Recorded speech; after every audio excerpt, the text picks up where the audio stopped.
Hello gamers, Pat here. Welcome to a first look, I guess, at not a game, not a software, but at a pack of images. This is the first time I'm doing this, and this is the first time Steam has done this. It's basically something called Indie Graphics Builder. Build your own sprites.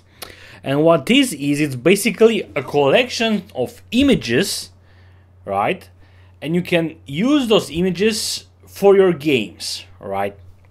Okay, so this is, as you can see, this is some of the screenshots, right? You see, graphics. The thing is that all those graphics are made of different sprites.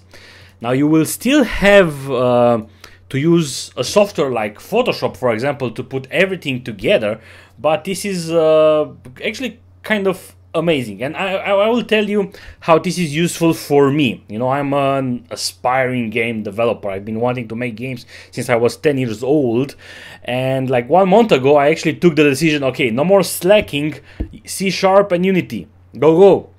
Alright, so right now my focus is, besides making videos and playing games, my focus is to learn Unity and C#, and I'm going to start to program some games, some basic games, right? But at one point, when you do stuff like that, you will need graphics. Now, I'm a guy that will love to be able to create his own graphics. I actually have a tablet, Wacom tablet, for a long time. I actually know some art stuff, but when you're learning stuff, you cannot do two things at the same time. So, this is actually something very useful for me. Why?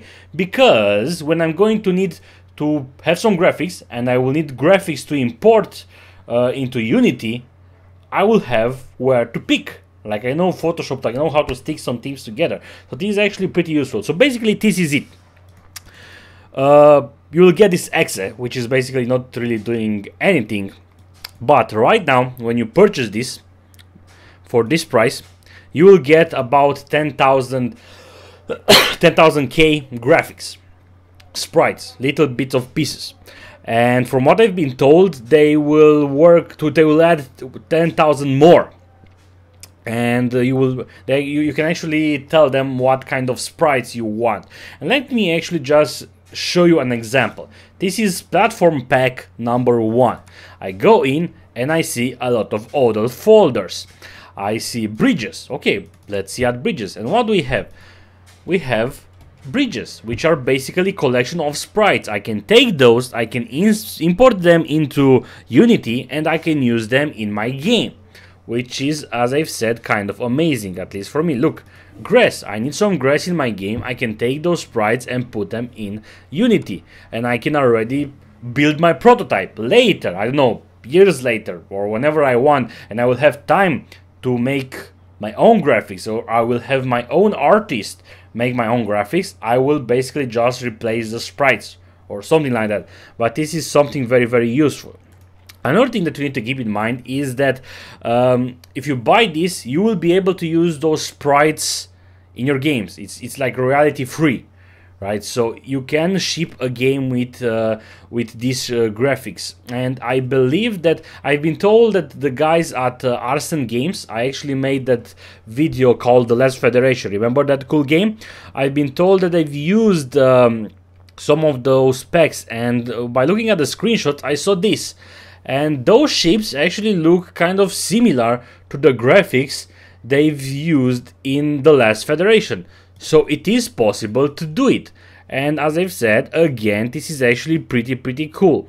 And let's actually look more at nature platform. Like, look, bam, bam, bam. I can just stick those together and I can actually have some platform, stone platform. Again, same thing here. Tile sheets.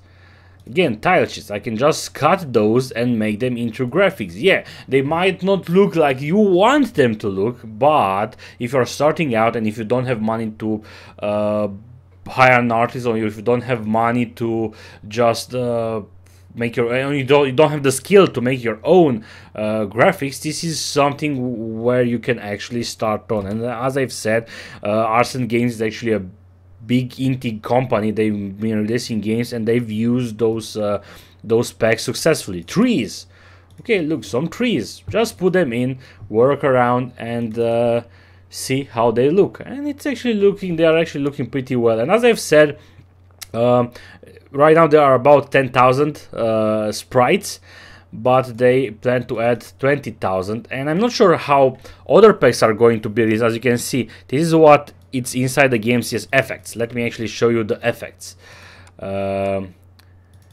which are basically weapon FX, shot 1. You know, these are just, I'm just spacing out. These are sprites that you can actually take and add them to your game shot. Again, it's really useful. I mean, you see, I have problems with motivating myself to do stuff, but this is actually kind of inspiring because I know I got rid of a hassle. You know, like oh my god, I have to do graphics. How do I do graphics? And I remember about 5 years ago, I actually started to do a tutorial on using ActionScript, right, Flash, and I wrote the code. I made something move left and right, and then I said, okay, let's draw a robot, so I can just import it. And I was like, holy shit, how do I draw? And I started to look into tutorials about, you know, how to draw better and stuff like that, and then I was, this is not really effective. Now this guy actually had 2 Kickstarters. First he asked for this and he got this, then he done it again and he got this. So I am kind of impressed on how many assets there are. Look, even weapons. You can even add weapons to your game. I mean, this video that he has, actually let me look at the video on Kickstarter because it's working far better. It's actually a pretty good example. It's a bit low quality for the video, but all of those things are actually sprites, right? The head is a sprite, the legs are a sprite, the arms are a sprite, the hair is a sprite, and then you can combine them using Photoshop or your program of choice, and you can actually create your own graphics. So it's kind of nice and amazing. Look, the interface. Again, you can use it as a mock-up, and then you can create your own other graphics and so on. So again, it's kind of nice. Everything is split into pieces. So hopefully this was useful for you. Check this out. For me, as I've said, it's very useful, and I do recommend you to get it if you are really looking into game development and other kind of stuff. So anyway, thank you guys for watching this video. See you soon. Goodbye.